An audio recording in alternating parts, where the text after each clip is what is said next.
wax miiga sheegi kartaa habka ilmaha loo kala dheereeyo oo IUD-ga la isticmaalo?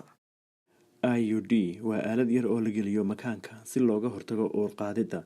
Waxaa jira laba nooc oo kala duwan oo IUD ah, mid daawo leh iyo mid aan daawo lahayn. Haweenka badankoodu wax dhibaataha kalama kulmaan isticmaalka aaladda IUD. Haweenka qaar ayaa laga yaabaa inay dareemaan isbeddel ku saabsan dhinaca caadadooda, maadaama dadka jirkooda uu kala duwan yahay. Cilladaha ay kala kulmi karaan dadkuna way kala duwanaan karaan, waxayna ku xiran tahay in qofku isticmaalayso IUD-ga daawada leh ama IUD-ga aan daawada lahayn. Habkani ma u shaqeeyaa si wanaagsan? Haa, si fiican ayuu u shaqeeyaa. Haddii ay 100 haween ah isticmaalaan habka IUD-ga, waxaa laga yaabaa in hal qof ka yar ay uuraysato sanadkii. IUD-gu waxa uu makaanka ku jiri karaa inta u dhaxaysa 3 sano ilaa 10 sannadood. Waxa ayse ku xiran tahay nooca IUD-ga aad isticmaalayso. Sidee baan ku heli karaa habkan? Waa in dhakhtarka ama neerastu ay ku geliso makaanka. Waxay qaadataa dhowr daqiiqo oo kaliya.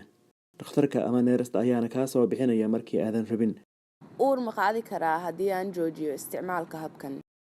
Haa, hooyadu way uuraysan kartaa isla markiiba marka IUD-da laga soo saaro. Habkani miiga caawin karaa iska ilaalinta cudurrada galmada iyo jeermiskooda? Maya. Ma la isticmaali karaa habkan haddii aan ilmaha naas nuujinayo? Haa,